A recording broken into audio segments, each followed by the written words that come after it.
I'm going to hand it over to Erin and wish you all a wonderful evening. And I'll be back online later. Okay, Yeah. so go Okay. ahead. Steph, I don't know how, did you want me to just introduce myself and Yep, then, introduce yourself, and then you'll be able as co-host to share your screen so you could show your video that you showed me earlier, unless you wanted to do it live. I mean, I don't know what you wanted to do. The video that you sent me was fantastic. If you okay. want to just show that or talk to you, introduce yourself first and then show the video, and then we can come back live and do Q&A if you want. How's that sound? Okay. Yeah, I think, I thought maybe you were going to show the video, but I'm sure I can find it on here. I sent it to you because I thought you were going to, Want me but to that, play it? I could play it. yeah, I mean, I just don't want to have to take time to search I'm sure I could find it. It's not a problem, but it's up to you. I just wasn't sure how you were going to do that. I I I can introduce it and everything, but if you want to play why it. don't you introduce it and I'll find it and I'll Okay.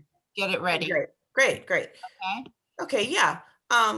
My name is Erin Mormon, and I'm a high school teacher in Burton, Michigan.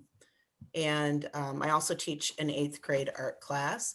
And it's a pretty small district. I'm really the only art teacher. There is an art teacher at the elementary who she kind of shares services a little bit. So really, this is kind of a nice opportunity for me because I don't really get to collaborate a lot with other art teachers. I'm basically the one in our district. It's pretty small. And this is my first, since September, we've been 100% online. And this is my first experience with online teaching. And so it has been a huge transition for our district. We're actually starting Monday, we're going to be moving into hybrid. So we have been 100% online since September, and just learning like crazy, new things and how to handle the visual arts online. So basically with the mandala, I happen to, I'm not even sure, it could have been this group, it could have been another Facebook art teacher group, because I'm involved with a couple different ones. But I remember someone sharing a lesson for mandala, and I remember thinking about Google Drawings. Now, I had just used Google Drawings for the first time in September.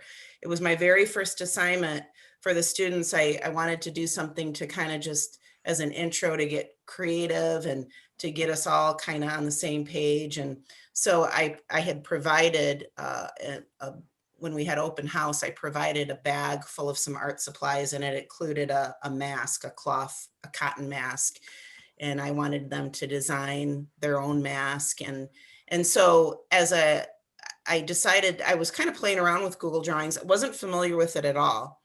Happened to find it and just was playing around with it. I had the students use Google Drawings as a rough draft for their mask design.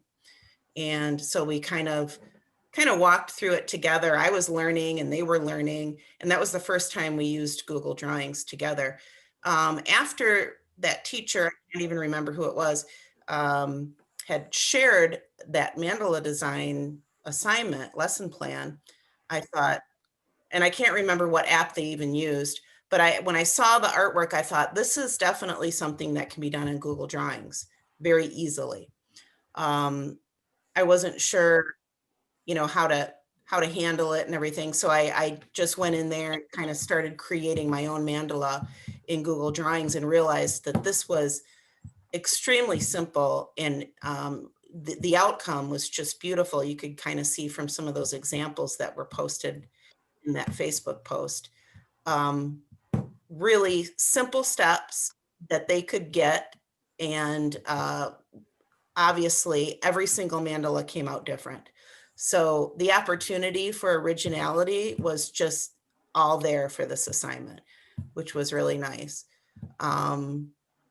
So, I mean, I don't know if, are you ready to share the video? I kind of, what I did is walk through just kind of my lesson plan, what I was thinking when I was planning out the assignment.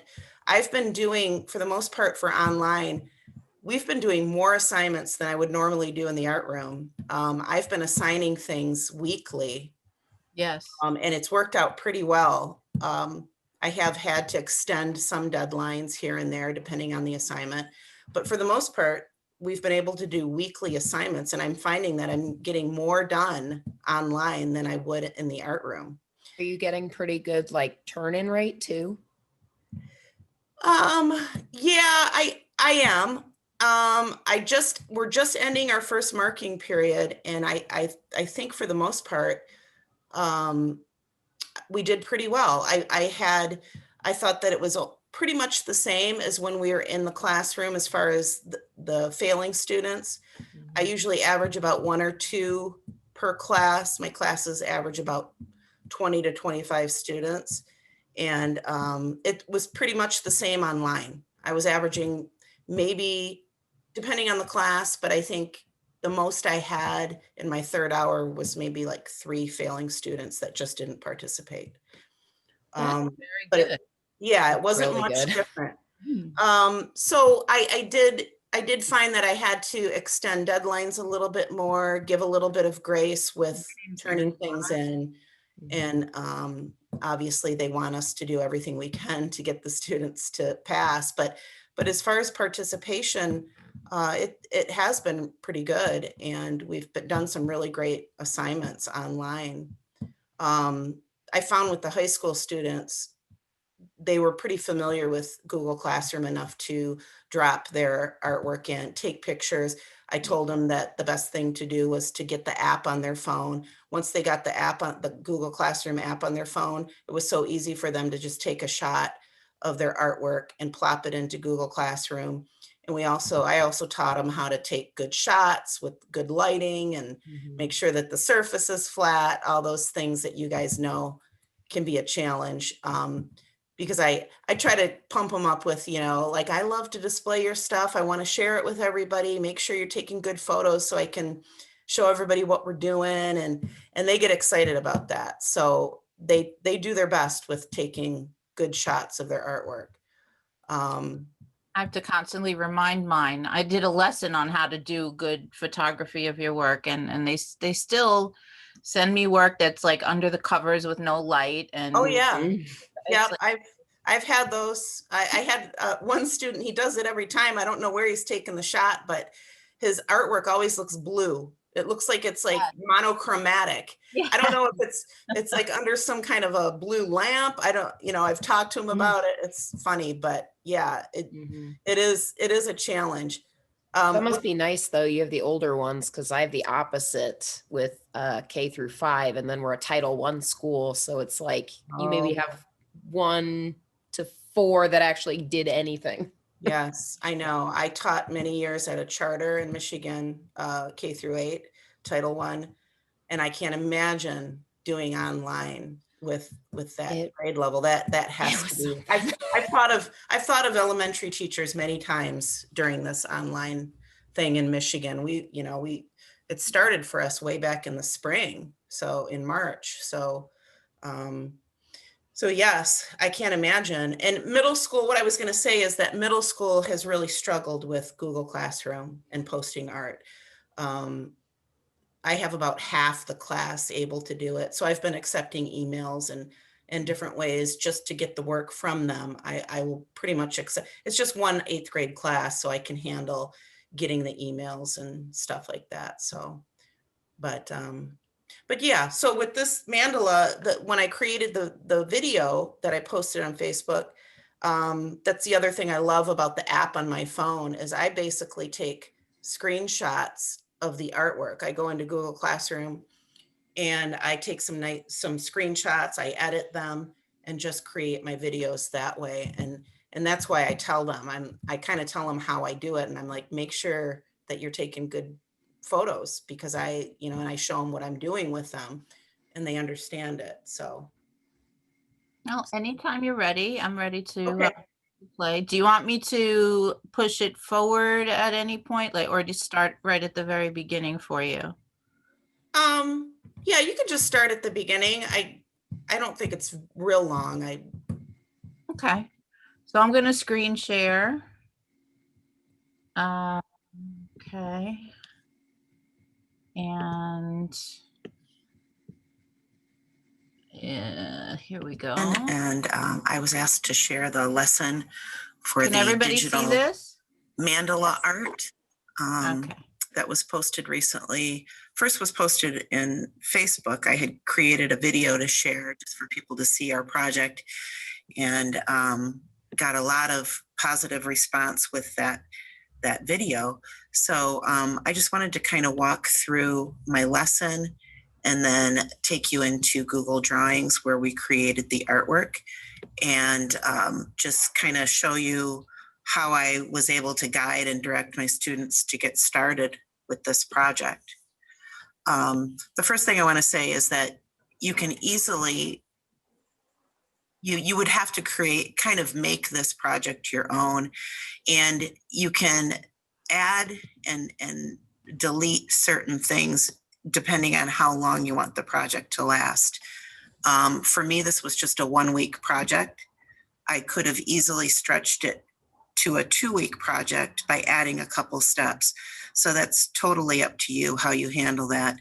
One of the things that I decided to eliminate for this project was rough draft, the step for rough draft. And the reason I did that is because with Google Drawings, it's really a lot about trial and error. And so the way I explained it to my students is you get into Google Drawings and you open up a new assignment, and you have to really kind of try things. If you're used to digital art at all, you understand that it's really about trying different things, and then if you don't like something, you just delete it and you try something else. So the reason I decided to eliminate the rough draft in a 2D form, by just hand drawing something and adding color, is because really I felt that the project would change so much, because there would be something they would try on paper that they were not able to do digitally, and it would just become, I just felt like it was a step that wasn't necessary for this project. I'm a believer in rough drafts and working things out before you start a final project. Definitely do that all the time. But with this project being digital and really just playing around with Google Drawings for the first time, I decided that it just wasn't necessary. But you could easily add those things if you wanted it to become a 2-week project. Okay, so I just wanted to say that there's so much you could add to this project to stretch it out if you really did, if you needed a unit that was going to last a little longer. So basically, what I did is you can see right here in my Google Classroom is I created my project called Digital Art and Digital Mandala Art. And so you can kind of see how this works. Let me go back to this and just open it up this way.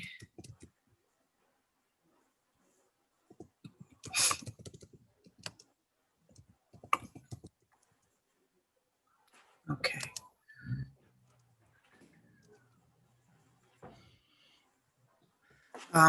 Just so you can kind of see some of the things that were in my Google Classroom, the way that I wanted to introduce this concept of mandala art to them so that they would understand it. I usually always have something as an introduction to just for those students who really aren't familiar with that word, what it means, anything like that, the origin, the background of the word mandala. So what I did is I was able to find a YouTube video that was very short. It's only 4 minutes. It's right here. And shared that video with the students. So what they were required to do was watch the video, which really explained the history and background of the mandala, where it originated. And so they learned some really key important things about a mandala, the fact that a mandala was always created in a circular design. And after they watched that video, they were to fill out a short quiz. It was just a few questions. And I didn't want it to be one of those things where they had to answer a bunch of questions that really was not that important, something that they wouldn't remember afterwards. I was really looking for just the key points made in that video about the mandala. And so they had to fill out that Google form. That was my first day, as just discussion and introduction of what a mandala was.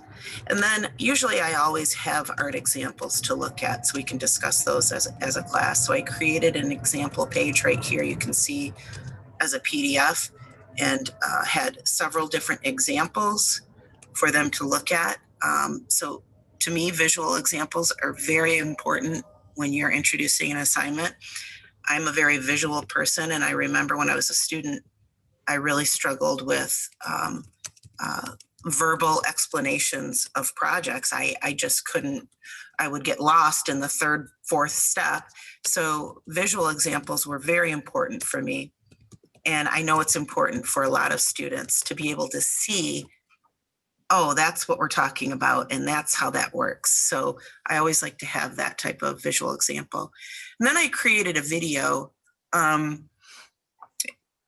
know most of you know, if you're doing online right now, we have been doing online since September, since the beginning of school. And actually, starting this coming Monday, we will be switching over to hybrid. So we have literally, for this whole marking period, the end of our marking period is this Friday, we have been doing online complete 100%. So as you know, we have to provide all of our resources online in case students are missing class and missing those Google Meets. And so I try to make sure that everything is in here for them, for those students who are not getting into those Google Meets every single day. So I created a video, just like I'm doing right now, that takes them through the steps of how to start creating in Google Drawings. And so this is the video that I posted for them right there.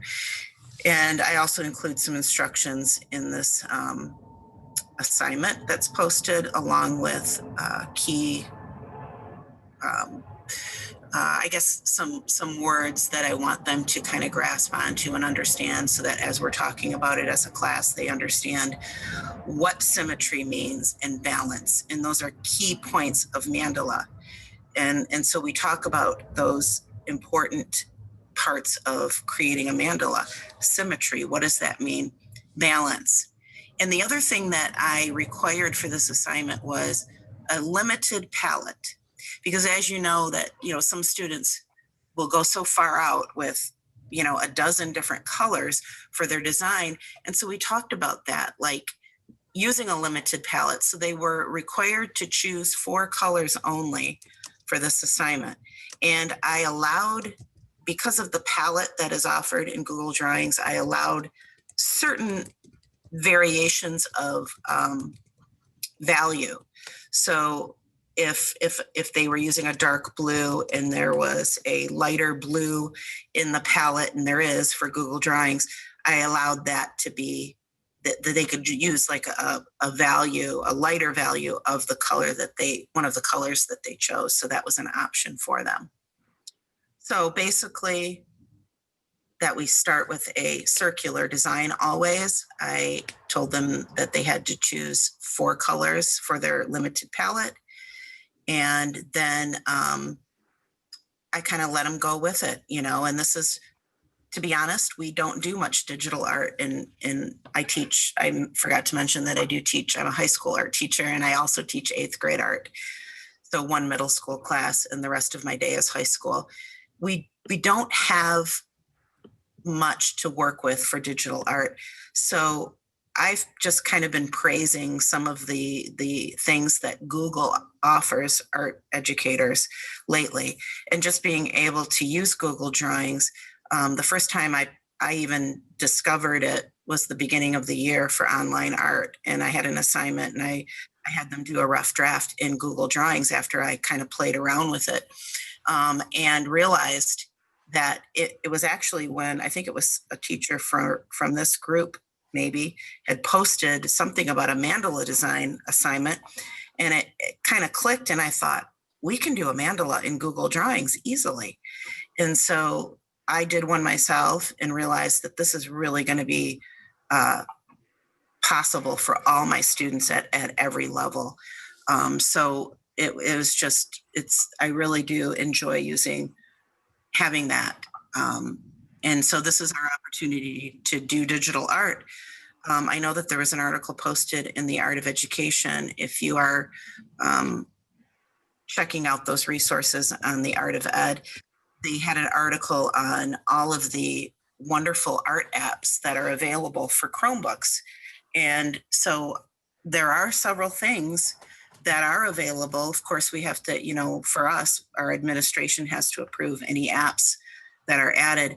But I just love the fact that Google is figuring these things out for art educators, and we're able to use some of these apps, and they're thinking about the creative side of education. So anyway, I'm going to take you into Google Drawings and show you exactly how I explain getting started to my students. One of the things about Google Drawings is when you go to the drive, when you go to your drive, you're not going to find Google Drawings in your regular app menu right here on the right side. You actually have to go over here to the left where it says New and click on New. And when you scroll down, you still don't see Google Drawings. You have to click on More. And then you click on Google Drawings to create a new file. So I'm going to try to make sure that I share some of the things that I made sure that I did one of these myself so that I could really work out some of the issues that can come up to cause students to get stuck and not know what to do, and when things get hidden and things like that. So I tried to make sure that students understood all of those things. And when when an obstacle came up, they were able to figure it out on their own if they were doing this outside of our class time. So the first thing they want to do is they want to name their new file. So I just told them that they needed to use their last name. So I'll include my last name for my file so that I can easily find. My high schoolers have been really great about posting their work in Google Classroom, and we haven't had too many problems. It's tricky with art class because it's all about attachments, taking pictures, and dropping them into Google Classroom. And with middle school, it's been a really big challenge. So I've been accepting work in different ways, like through email and things like that. And I'm planning on when I get my students in hybrid, the students who are here, I can actually physically show them how to do those things with Google Classroom. My middle schoolers have struggled a bit with it. So anyway, after I name my file, one thing I want to mention is that this top menu right here is necessary. But if you want to make your workspace a little larger, there's a small arrow on the right side here that will actually eliminate that menu. You can easily get that back. But if you want more space into a bigger work area, you can eliminate that menu. But for now, I'm going to keep that visible. And the other thing I want to mention, obviously, most of you know this, but the great thing about using Google, anything in our drive, is that it will automatically save on its own. So that's really nice. I was able to actually go into assignments and share my screen with students, show them a change, actually do that while they're watching me. And because I could go right into their file and do that in our Google Classroom. So it's a nice feature, I think. Sometimes, just to have to remember to save a file is kind of difficult for them, but this will automatically update every time they make a change in their drive. So now the first thing I told them to do was to find the center of the paper. Okay. So I showed them that there's rulers on the left side and there's rulers on top. So I'm going to just drag my ruler here over and find the center of the paper. And this paper is 10 inches horizontally. And then automatically the other ruler will come down when I find the center. It just happens automatically. For some reason, sometimes you'll get a double line and you can always drag that out. The next thing I told them to do was to start with a circle. And so the one thing that they need to do is, I said, fill your space, but make sure that it is not hanging over off of the work area of the paper, because later on that becomes an issue when you want to take pictures of it and use it for like what I did with the video. So I want to make sure it's not in this gray area, that it's in my workspace here. That's my actual paper size. So just try to kind of fill that space and make sure it's in the center.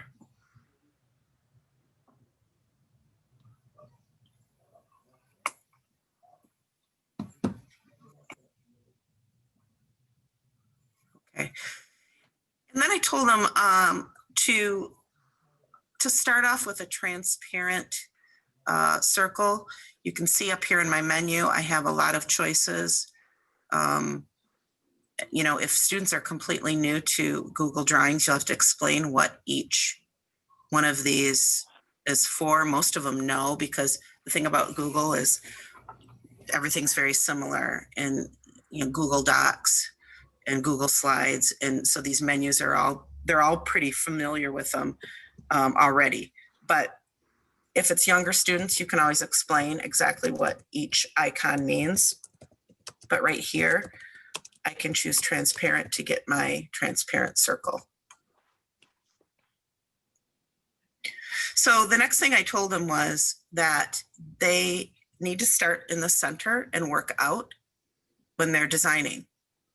So I told them, I said, this is trial and error. You're going to do something that you're going to try something, you're going to add a shape or change a color, and you're going to visually analyze it. And when, if you don't like it, you're not happy with it, you're going to delete it and you're going to start over. And it's just like using a pencil and an eraser. So I said, you start right in the center. And the best thing to do is to just start with a basic shape in the center. So maybe I'll go with another circle.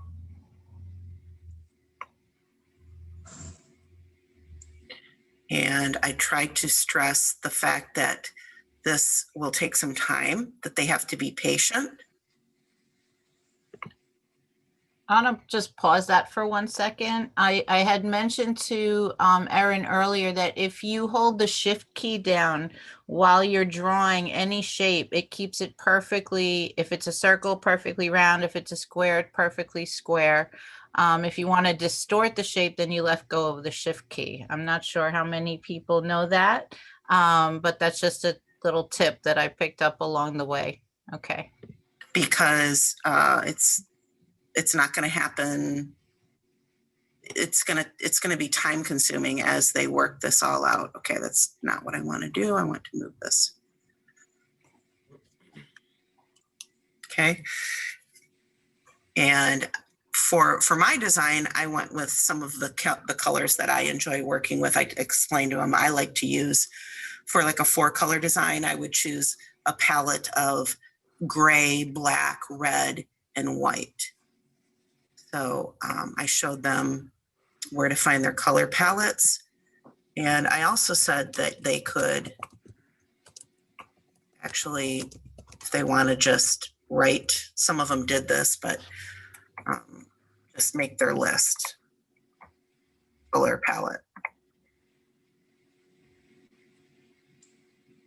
And that can just help me to remember what I'm working with here.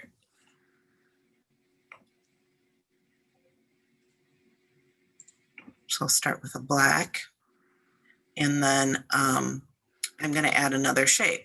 So this is when I was able to tell them that their layers can be moved around. So I think I'll just add just another shape behind this circle and see how that looks. And change the color so I could see that. And so this is where I said, okay, so this is what's going to happen when you start adding layers. Things will cover up the first thing. So I added a second shape and it covered up my first shape. So I needed to make sure that my menu is visible right up here. And I reminded them about this arrow and said that I need to move this red square to the back. So right under arrange, click on order. I'm going to send that to the back and make sure that that looks right. Okay. And then what I'm doing is I'm just basically designing, I'm starting the center and I'm trying different things. I also can zoom in and out. It's easier to see, especially when you're working small in the beginning. I can see if things are lined up correctly. Okay. And add things. It's easier to add when I can see it closer. So I'm going to add a shape actually right in the center.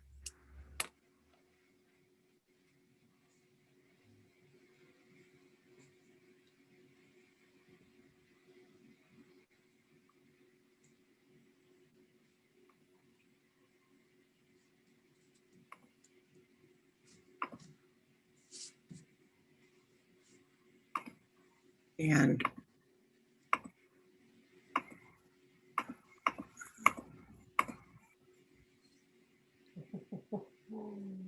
so this is where you have to start, you have to realize that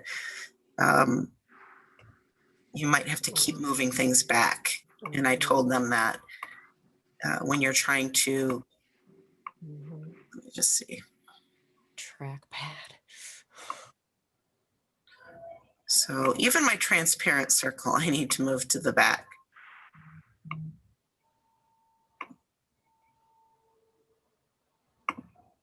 Okay, and then let's see how that looks.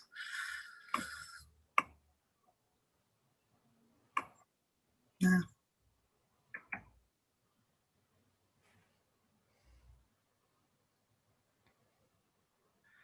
I was trying to get a hold of that little triangle and realized that it was the other shapes were in the way, probably the transparent circle. So I kind of remind them of that and how that works. So one thing I want to mention is that there's different things that I was showing them as I was creating my design. And I'm just going to add a couple shapes and show you how to, you know, when you're creating, you can just show them how to duplicate, how to move things around in different directions. So at one point I was creating the large triangle shapes, and I wanted to duplicate it, and I wanted to show them that I could actually make 4 of these all the same by just copying and pasting and how to move them around. So I'm just going to copy and paste like we usually do, Control C and then Control V to duplicate. And I wanted to show them that there were 2 ways I could turn this triangle around to try to make sure that it's in the right direction. I want to place it right here on this horizon. It's on a horizon line, but we're doing the landscapes right now, so that's in my brain. But on this horizontal line, I want it to be placed. So I can move it this way. There's a little line with a circle at the top, and this is one way to move my shape around. Okay. And then I'm going to duplicate it again. But they can also do this in the menu. So this is the other way. You can move it manually at the top. Okay, well, I didn't want to do that. I'll just do this. There we go. So you can see that you can select that. You can move things up here in the menu by under arrange, or you can just use this tool right here that moves things around.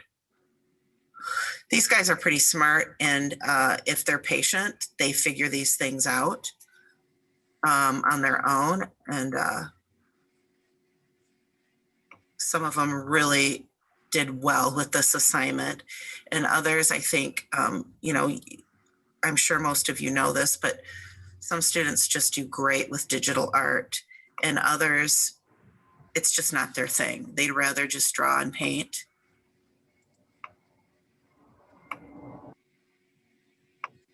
So one thing, I don't think I need to spend the time going through creating a whole mandala with you guys, but the thing I want to stress is that I felt that this was super important, this time that I spent showing them. I think that the way things have been with online art, I don't know if all of them were actually watching me. Some of them probably just got in there and figured things out on their own. Some of them, you know, were just having a hard time with cameras being on and stuff like that. But you can kind of see how this works. But I think it's very helpful to do this while they're watching you. Instead of trying to explain it. It's definitely not something you would want to just try to verbally explain to the students. It would just really be hard for them to get if you did it that way. So I just wanted to show you a couple examples of student work.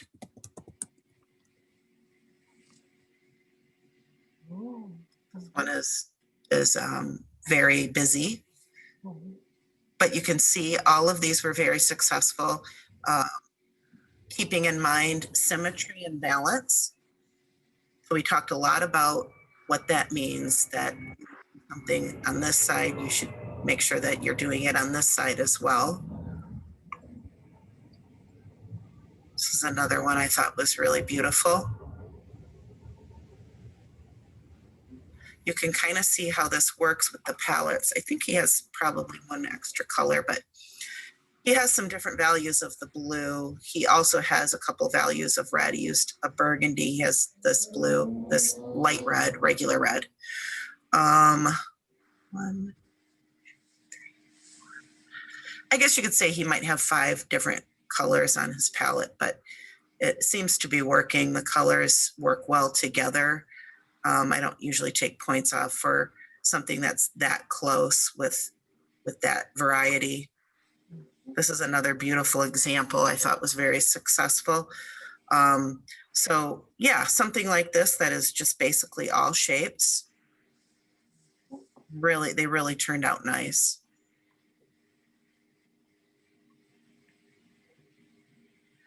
And you can kind of see, I think I can take you back to some of the other examples in here. This was another very nice example from a student. And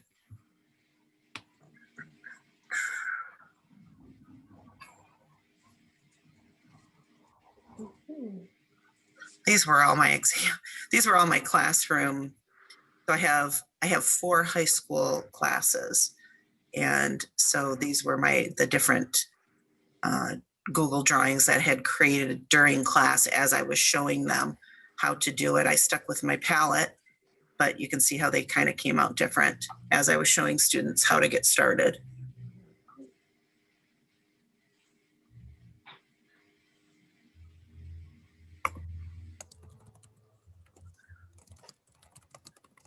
And I think that's basically it.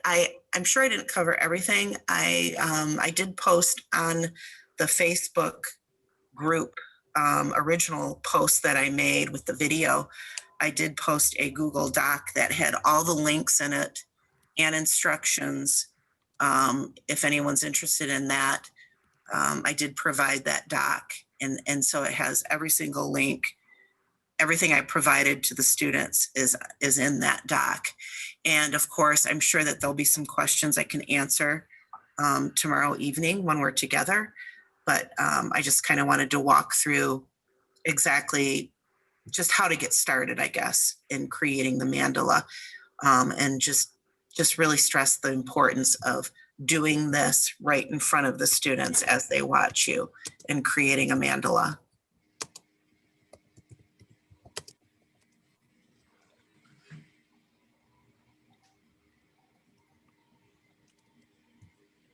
Okay. So we have a lot of questions, Erin. I was trying to, yeah, I was trying to, oh, okay. I was watching the chat and I thought, Yeah, we have a lot of questions, and I don't know. What if we do not have Facebook? Okay, so I was just typing, I was going to email everyone on my mailing list the Erin's doc that that she sent to me with all the links and everything on it. So when I send out the link to the YouTube video, I'll send it with bless you, with Erin's Google Doc on it. Now, I don't know if you want to go through the questions one at a time. Do you have any tips for sectioning, placement of the shapes? Okay, why don't we go back to the beginning? Someone had asked if you prefer Loom or Screencastify. That was one of the very first questions. well, Erin? yeah, my district provided Loom for us, and it was the first time I actually ever used it in August. And I had a colleague said that he preferred Screencastify, but we had to pay a fee, I think, to get that. So since my district provided Loom, that's just what I've been using. Okay. And I think it works pretty well to create videos for the students. I was going to ask, is that like an editing platform, software, app? I don't even know what to call these things anymore. It's just like Screencastify. I think that the colleague that uses, he said that there might be just a few more extra features on They're Screencastify. really similar. Yeah, they're very similar. That's what I've heard, but because I've only used Loom, to be honest.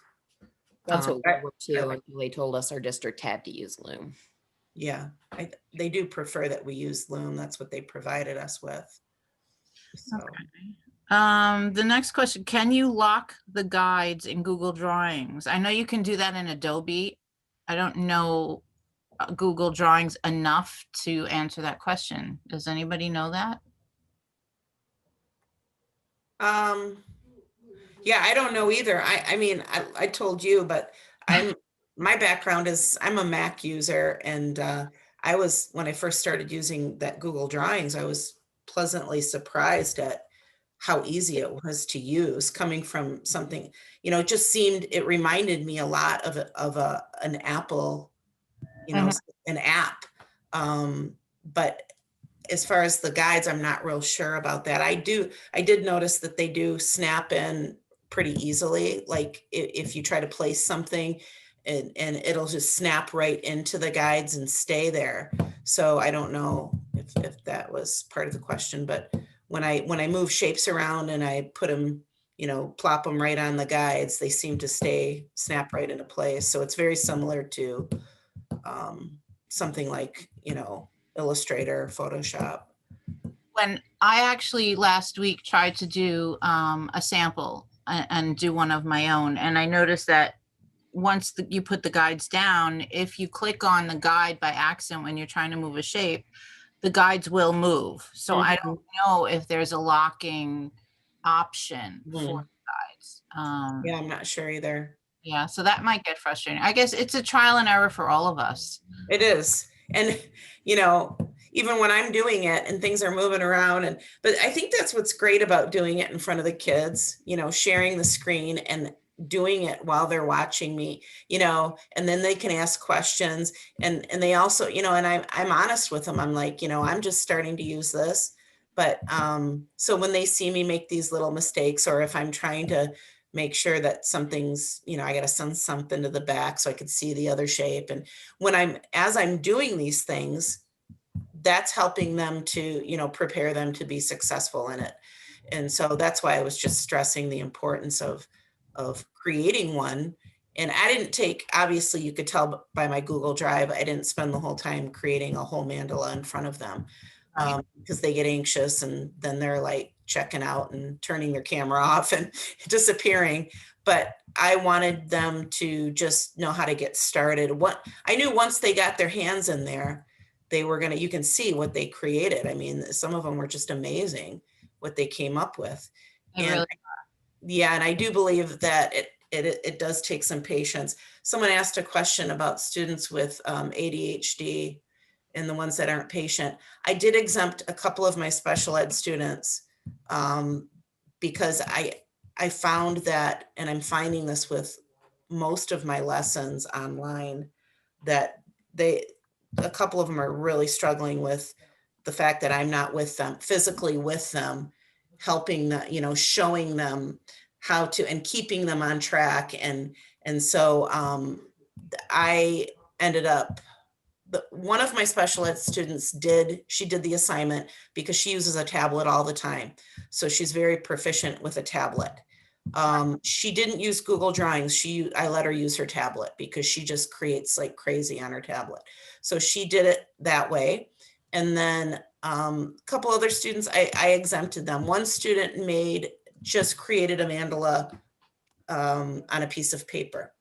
She was able to do it that way and get credit for it. So you do have to kind of just know your students. And if I found that there were just a couple students that, you know, without my help, you know, physical help in the classroom to show them the steps and how to get into Google Drawings, and they just couldn't do it at home on their own. it's hard. Some people really do need the hands-on, like right Yes. there, one-on-one. Yes. So Can you I have, ask a question?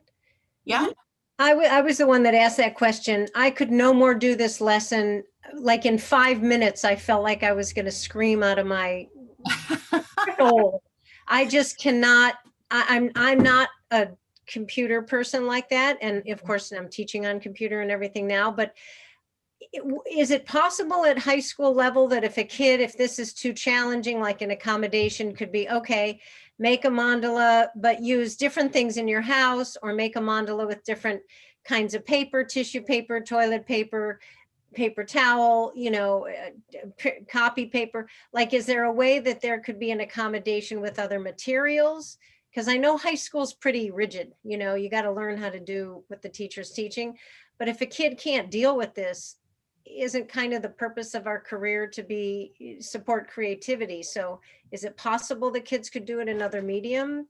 well, I've done them for years in different mediums. Yeah. Oh, I've made it part of my practice this year to give the option of either doing traditional handwork or digital, so that everybody is in their comfort zone, unless art is completely out of their comfort zone, and then they're out of luck. But they get to choose, either do it digitally and I do a demo digitally, or do it, you know, traditionally and I do a demo traditionally, and they get to choose after they watch both videos which way they want to go. So they have an option. There's always an option.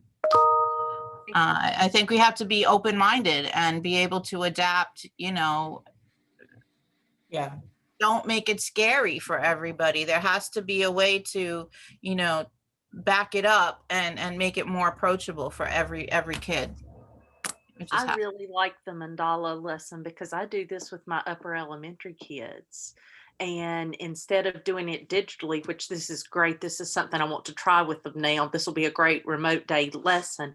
But we have actually done these by hand and we tie in geometry.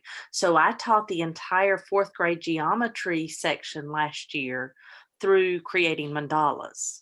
Might want to look at our last one of the videos that we posted I think it was in either August. I think it was August where we actually did a mandala by hand. We Right. recorded the session, so you could watch that also. That's a great Yeah. way to do it. I even used old CDs in the center Oh, that's a great for idea. those children who Oh, yeah. needed something more tactile, and Mhm. they use Sharpies on the CDs. Yes, and I've do the I've rest. done those with middle school with the CDs. I think this is really how it started for this assignment for me, is that, you know, my background is graphic design, and before I was an art teacher, I was a graphic designer. And one of the biggest challenges for me as an art educator was the fact that we never had the technology, we never had the ability to do digital art. And I would see some of these other bigger districts and some of the things they were able to do, um, you know, in certain classes.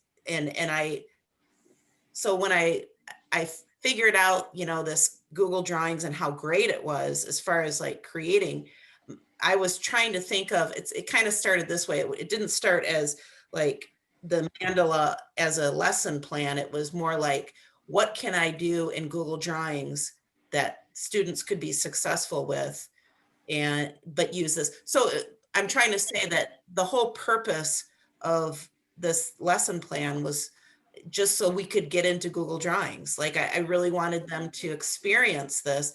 And I felt that it was easy enough to create this type of circular design. And this was a good way to get them started with Google Drawings. My goal is I would like to start I think that I could teach maybe some layout and some publishing type layout with them in Google Drawings, just like a basic postcard design or just simple layout in Google Drawings could be done easily. And so I just kind of got excited with the fact that, yeah, we don't have Macs in our art room, but we can use this through Google. And I just thought it was great. You know, there's a lot you can do with it. You looked at Jamboard at all? That's a new one Google's been making too. That's kind of similar. I had mentioned to Steph that I think I mentioned it in this video actually. The Art of Education, if you follow their resources, Yeah. I do have a membership with them, so I get a lot of the resources. I pay a monthly fee, but they had an article in the end of the summer on all of the great apps that you can get for Chromebooks. And so, yeah, I'm not familiar with that one, Katie, but I think that they had listed several different apps that you can, extensions actually, that you could get with the Chromebooks and for art educators. So specifically for art, but those are things, obviously I had forwarded that article to my administration, hoping that they would say, yeah, you know, let's get a couple of these extensions, but no one ever said anything.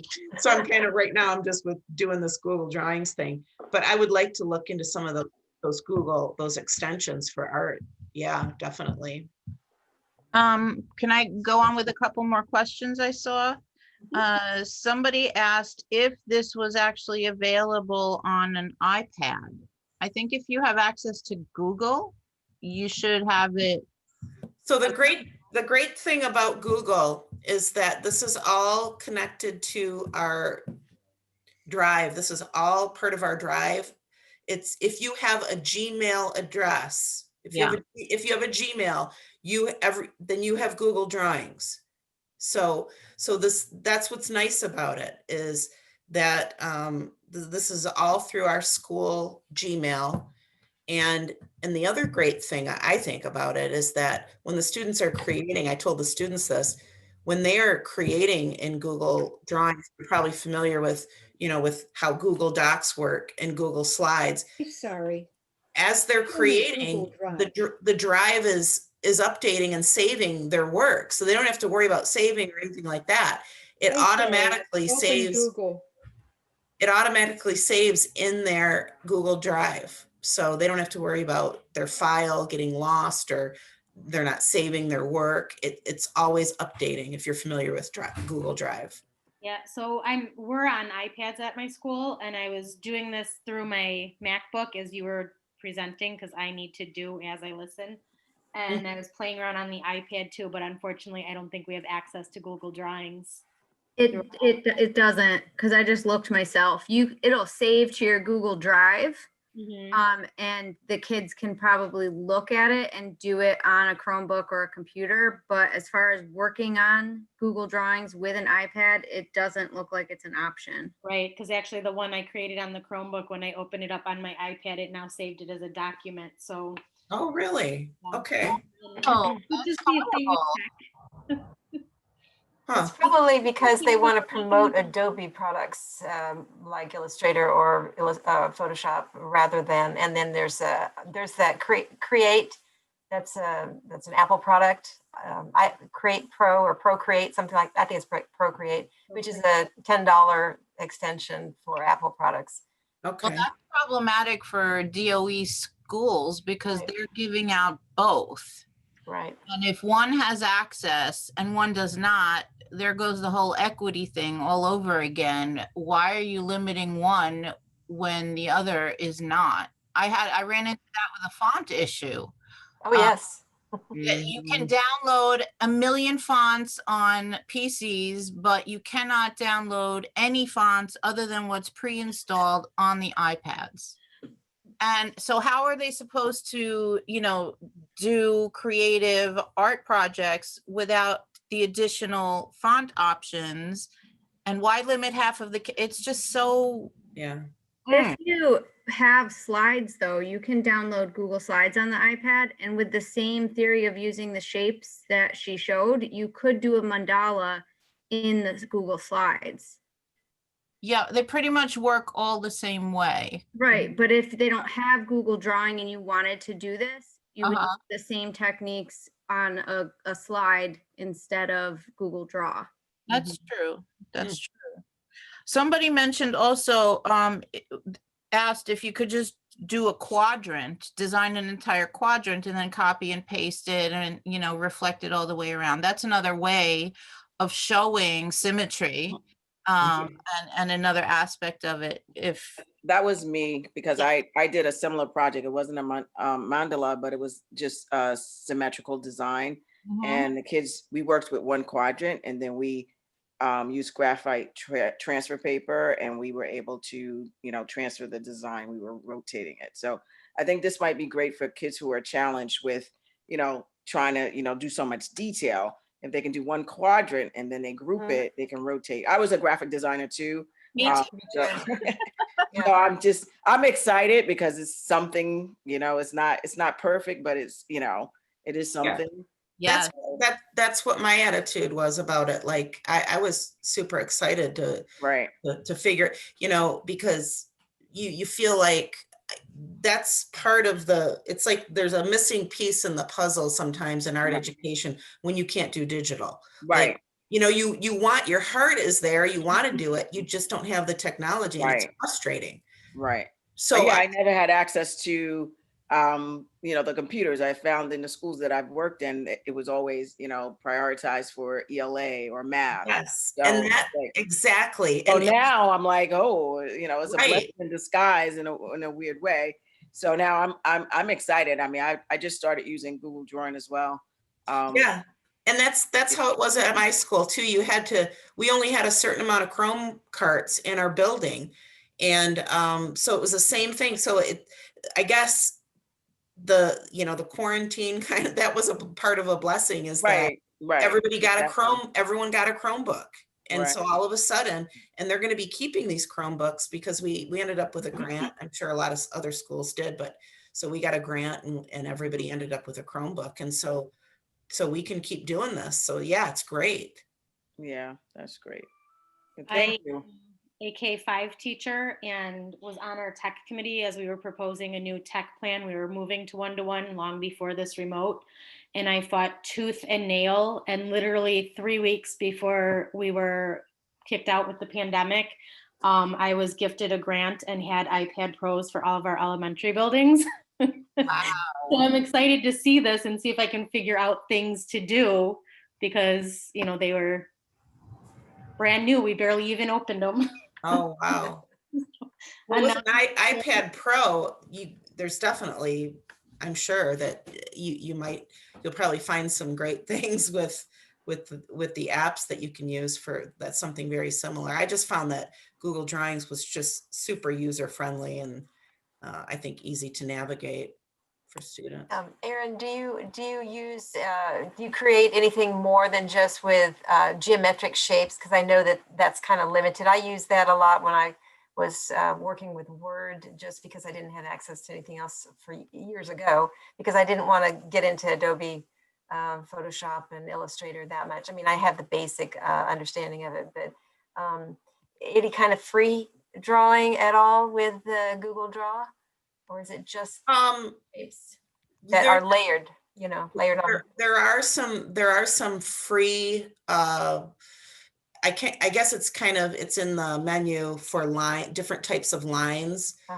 And there are some free draw line options. Okay. I don't know how easy that is. It's not like a tablet with a pen, but you know, these students are some of them are so smart as far as like using tablets, and they're used to doing a lot of that. I'm sure that they could, if they had the patience, they could probably work some of that out, some free shapes.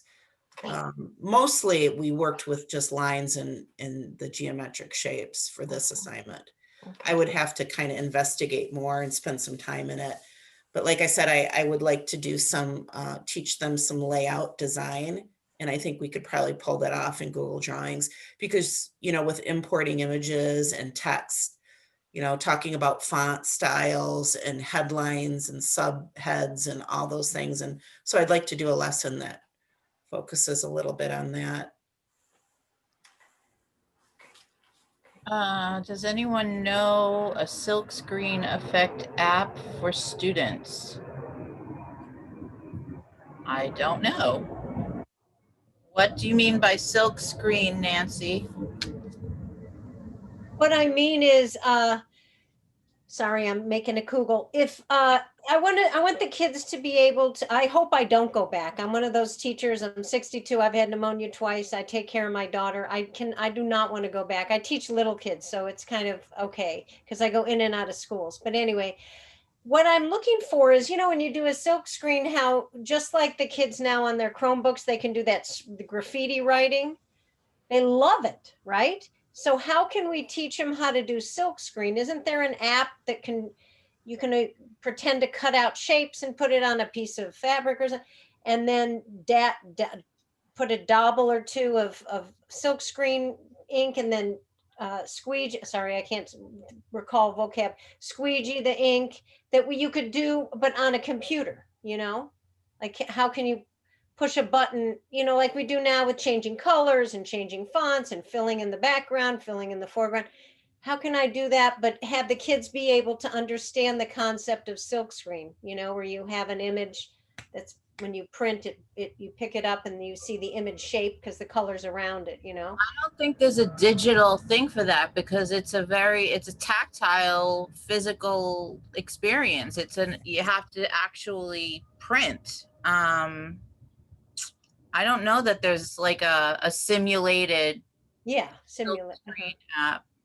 Okay, I'll just ask my friends here in Silicon Valley. Yeah. Okay. I bet Apple comes out with it before anybody else.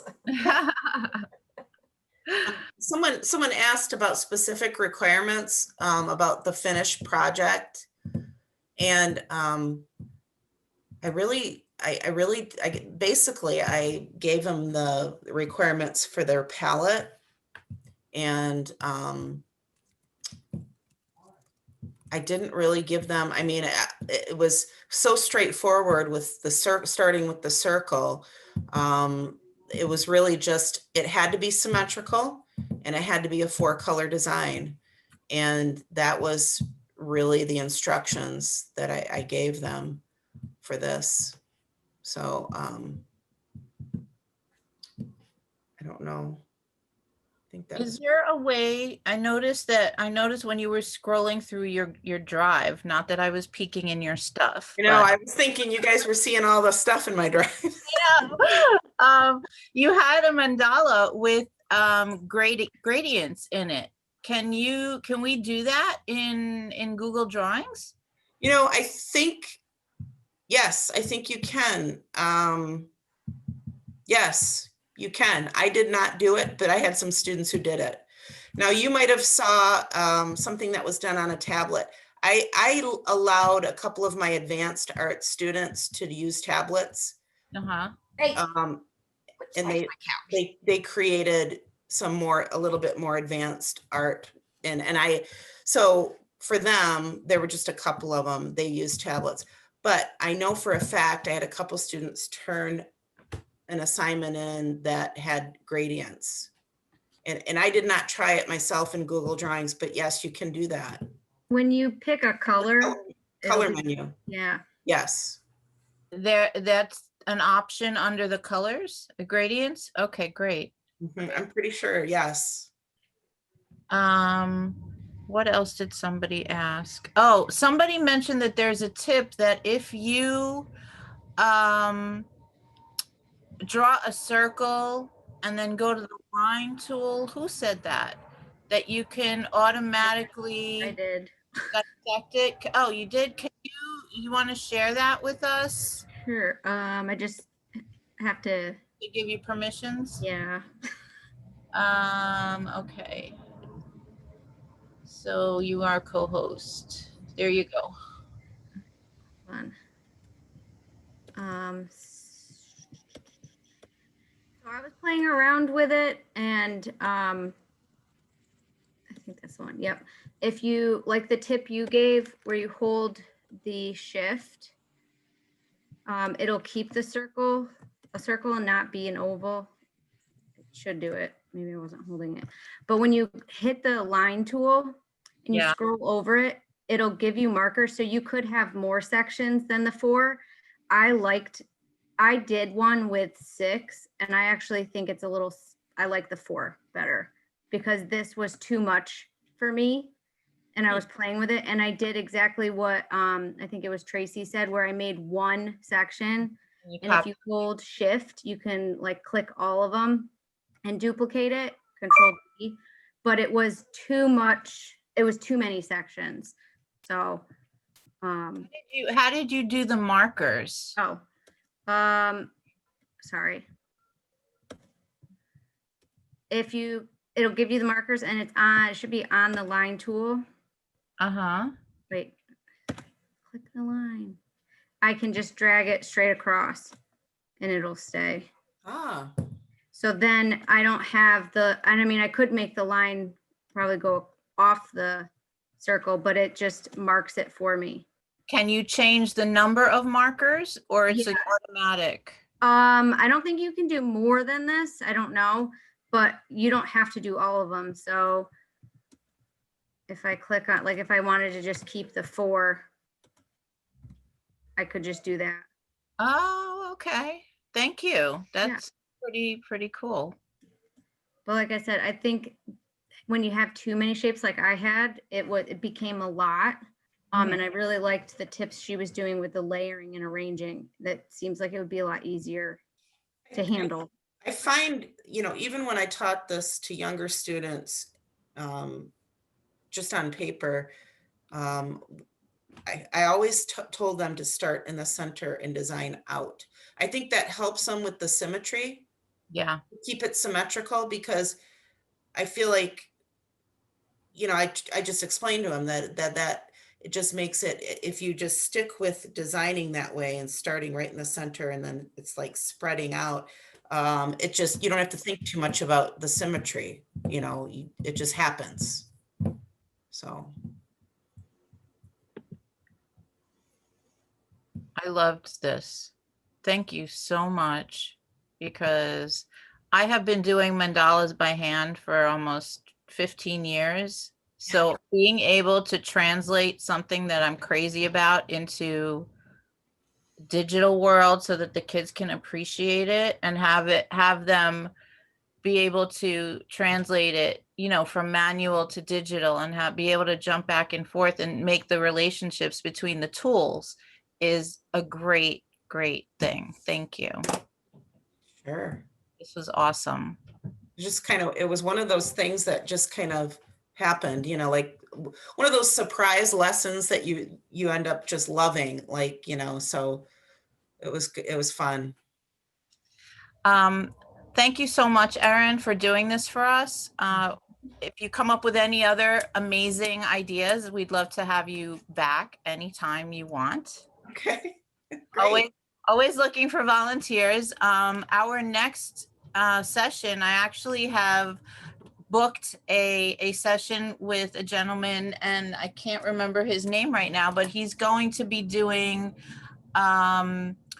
typographic drawings with Adobe Illustrator, which might be a really awesome thing if we can also figure out how to translate that into a web-based application, like in Gravit or, you know, whatever other Canva or whatever other applications there are online. But I thought that having him show us how to do that as a starting point would be fantastic. So it's basically doing a whole drawing using typography. And I will be sending out, hold the dates for that as well. And if anybody's interested in volunteering to show us your magic that you do in your classroom, please reach out to me. The more people who volunteer, the longer we can keep this thing going. And I think based on our turnout tonight, we all need this. We all really need it. So you're welcome, Laura, and I'm happy to do it because it fills a void for me. So thanks, everybody. I'm glad to see you. And I will post this video in YouTube on the NICATA UFT channel by, I want to say by Friday night, tomorrow night. Wow, it's tomorrow night already. So I'll get it there for Friday night if anybody wants to rewatch it. Okay. Anybody have any questions before we say goodnight? No. Well, thank you very much. Thank you. Yeah, Thank This you. was great. If anybody wants the link I put up for the mosaics using Google Drawing, it's in the chat, and I put up a example of one of the projects that I practiced. So you don't want to do that demonstration? Well, I stole it from Ditch That Textbook, but I could definitely show you how to do it. It's super easy. How do you do that? I'm planning on doing that lesson. I saw that you posted that, and I'm going to do that. It's wonderful. It's a lot of fun. Yeah. What I could program show did you. you use? If you'd It's like in Google Drawing. Yeah. that would be wonderful. Oh, Yeah. Yeah, I could show you in 5 minutes, really. I watched your video. Show you right now? You posted a video, didn't you? No. I stole it from the internet, from Ditch That Textbook. you were inspired from the internet, from Ditch And That. Yeah. Can you put the link in the chat? Feeling Yeah, it. the link is in the chat. I The can link send of it the again. video? When I click on the link, nothing happens. Of the Ditch That Textbook? Right. Should open a link for you, a separate link or a separate web page. Well, it did the first time, and then I've tried to do it again, and I can't get it. But that's okay. Stephanie, quick question. I'm sorry, I logged in late. I couldn't find the link. Is there a list of apps that students can put on DOE issued tech that won't get blocked other than Google Draw? Because Google Draw works well on a laptop, but not on an iPad. Yeah, that's what we were talking about earlier. There seems to be an inconsistency in what the DOE has allowed, well, what is allowed to work on their laptops or Chromebooks versus the iPads. And we were talking about that earlier, that there, you can't, Google Drawings is not available on the iPads. There's a font restriction. You can't add fonts on the iPads, but you can add them to Google Docs and Google Slides and all of that. So I don't know. I'm still trying to work that out because it's frustrating for me because I have students who have both devices, but they can't do the same project, and it's very frustrating. What I did was I called my tech person at school, and she says that the kids have to individually call the help desk and request allowance or permissions to download fonts on their device, and it has to be unlocked from Central. Okay. And it has to be submitted like a job ticket, and it doesn't happen instantaneously. So it could be like months before they get to it, which is super, super frustrating. Yeah, I'm noticing too on Zoom, like the polls are being restricted by admin and other features that we can use. Oh, did But you? Okay. Yeah, and even you can't even copy the chat. I had some kids have it out in the chat, Okay. curse each other out. Okay, So thanks. only admin can copy the chat. So I had to like screenshot it. Right. But there's certain things like that. And I called and they were like, what is your 10 digit ID number? And I was like, what? And they were like, yeah, your principal has that. So there's some features that the principal can open, and then there's some features that the DOE, you have to call them to open. It'd be nice if we could get clarity as to, we can request the principal, hey, can you open the polls so that I can use it? Or is that like, we need to like advocate to the chancellor? It would be nice if there was consistency. You know, if all the kids in the school had access to the same exact features and the same exact programs, no matter what device they're on, because that's really, how is the teacher, how am I supposed to know, which kids have what device? Like, that's something I don't really need to know. I don't want to know what kind of device everybody's working on. That's something else I have to keep track of so that I know what kind of assignments I have to give, and that limits even further what everybody can do. There's so many restrictions already. Yeah. And when my kids started telling me today, because I did a topography lesson, and I had them, I gave them an assignment to do, and the kids with the iPads are telling me they can't download fonts. Yeah. Oh, great. So what are they supposed to do now? I don't know. And now they're telling me, well, they could put in a ticket and we can't promise it'll get done before summer vacation. Okay, great. I dated a tech guy. They're going to ignore your ticket. Awesome. They'll be like, Oh, Did you say you were going to show us how to do an example of the mosaic on Google Drawings? Ms. Do you want me to do that right now? Sure. Or sometime. Yeah. No, I can. It's really easy. I couldn't begin to guess how to do that. Oh, it's pretty easy. Sure, go right ahead. We have time. Let's see. We have time. Does it let me screen share? Oh, I have to make you, where'd you go? Where'd you go? I have to make you co-host. Okay, you disappeared. Where's your box? There you are.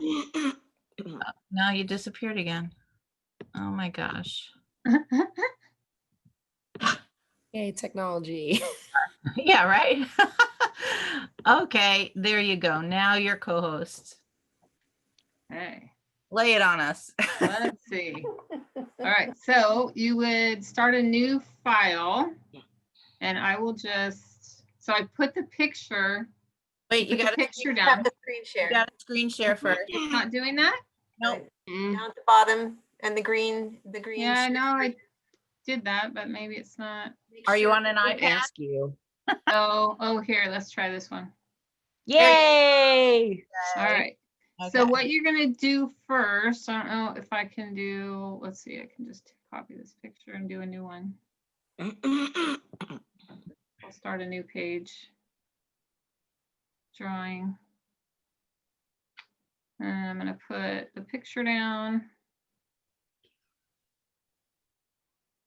Move it into place, and then I have to change the format of this so that it fits. It's not letting me. I think you have to click on it. Make sure it's active. Picture again.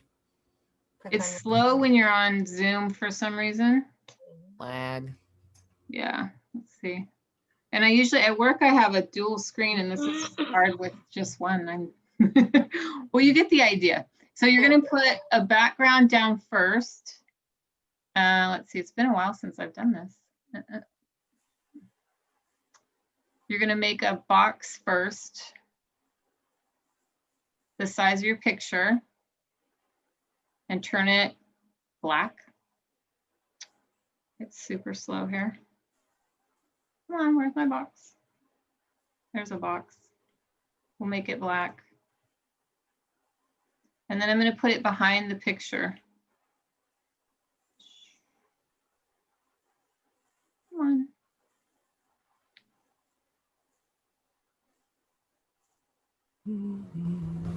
And then you're going to arrange it to the back. Do the order, send it back. And then you're going to start taking your shapes with you can use the polyline tool or the curve, either one. And you just start, every time you click, it makes the shape, and you have to come back to where it starts. Click. Oh, so it's kind of like the pen connection tool in Photoshop. Yep. Yeah, yeah. And then it makes a shape, and then you get all your shapes filled in, and you want to leave some space. I'm doing it really quick here. And you can change them. And then if you want to make them all the same color, you just click on them. Oh, you have to go back to the arrow, sorry. Back to the arrow. Click. And you hold down the shift. Grab all of them. That's genius. And then you can make them all the color that you want. If you want to make them the gradient, it's right here. Oh, there it is. Here we go. That's the gradient. So you get all of them filled in, and then when you're done, you take your picture and you move it, and it becomes a mosaic. That is stupid easy. Yeah. Yes. Oh Yeah. my God. And I was looking at these like, how the hell did they? Yeah. I had my kids So do you go. mosaics with torn paper last year. We could have done this. Yeah. So you just make the shape. So this one I did with the curve tool. So that's why they're curvy. And then I did another one with the polyline, so they had really crisp edges. So I did two different ones. That's so cool. I Oh, love you excellent. so much right now. Okay. My I kids told you I could do it in 5 minutes. are gonna absolutely love this. Yeah, it's super fun. And then I taught them, before we did this, I taught them symmetrical and asymmetrical designs using Google Drawing, just so they could learn layering and overlapping, so they could get used to that. And then we got into doing the shapes. So wherever you guys are at, Wow. you can make it a couple week thing. So cool. Excellent. Hey, do you mind showing me that color gradient one more time? Oh, sure. I was taking So, notes, so it's hard to do. Thank So you. I'll do it down here in the wood stuff. So I've collected all those. You're gonna go up to here and you go to gradient. And then it doesn't have as many color choices, so I'm just gonna make it green. Wow. Oh, yeah, yeah. It doesn't have as many That choices, is but nice to know. you can make a custom color right here. Ooh. And then you can I've never even paid attention to the gradient. yeah, you can Sure. pick a custom color too.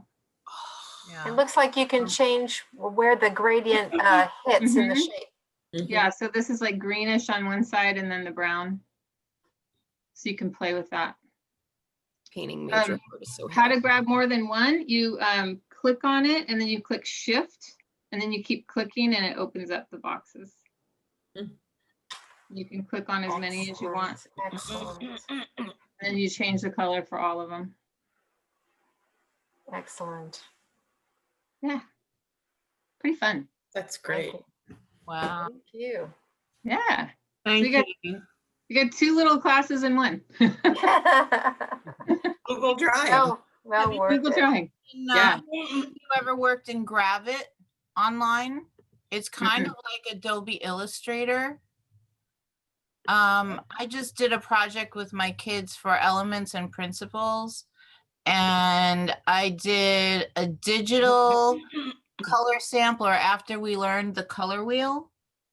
And okay, I could share my screen just so you guys could see what I'm talking about. How did you do the color wheel? Just Well, I taught the color wheel where I showed them. Can you guys see my screen? oh, cool. And we went over all the color groups and stuff. Oh, is that what was hanging behind you? Oh, yeah. Yeah. Well, I did it with color pencil And I did it also to match, I used the same colors and I did it digitally, the same exact thing. So that this is what I was talking about before, where I give the kids options. You could either do it in color pencil or you could do it digitally online. So I do the demo of Gravit. And this is Gravit, which is also a free web-based Adobe Illustrator-like program. So the first box is the element, I'm sorry, primary colors, secondary colors, and then monochromatic, and then free choice, and then the bottom row was complementary, grayscale, warm, and cool.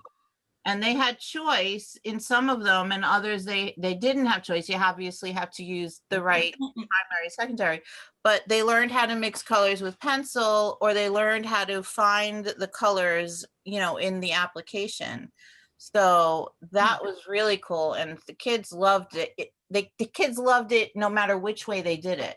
And I was really proud of the ones that did it digitally, because it takes patience. All of this stuff takes patience to learn, you know? Yes. Yeah. Can you, I don't know how to get into this program. What is this, Gravit? Oh, it's called Gravit. What is it called? I just looked it up. I think it is Gravit Designer. It's Gravit Designer. Online vector graphics? Yes, that's what it is. Okay. It's free, and then of course they have to make money somehow. So there, you know, other things that you can, additional components that you can add if you pay for it. Yeah, Gravit, Gravit Designer. Did you tell them to use a bold initial, you know, the first initial, and then overlap it and within a space? Exactly. You overlapped it, and it works in layers, and then I flattened the layers by grouping them all and then locking them. And then I went in with the pen tool and created the shapes within the shapes in order to do the color, because it's not Photoshop. At first I forgot, because it had been so long since I worked in Photoshop, that you can't just like fill the space with color, like pour the paint in. So you had to create the same shape or mimic those overlap shapes and then assign the color to fill the shape. You're tracing over those shapes. Exactly. So that Gravit is a pretty cool tool. I haven't finished really exploring in it, but I want to do more in it as well. See, there's so much to learn, you know, and if you don't have somebody showing you, sometimes it's just hard to just, you know, I'm on tech overload. Yeah. And every day somebody mentions something new that I can use. I'm like, all right, enough. So yeah, but and this is a great forum to share all of this stuff and just commune in our joys and in our miseries.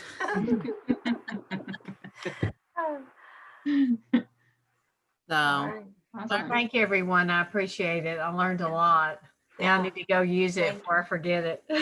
Thank you for joining, and until next month. The date is December 3rd for the next meeting, and I'll do another promotional flyer and mailing before the next one. So thanks again. So And as long as you commented on that original post, will we get an email probably?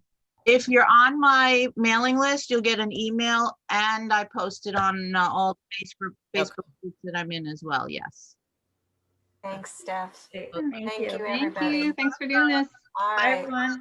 If I Bye. you. Bye.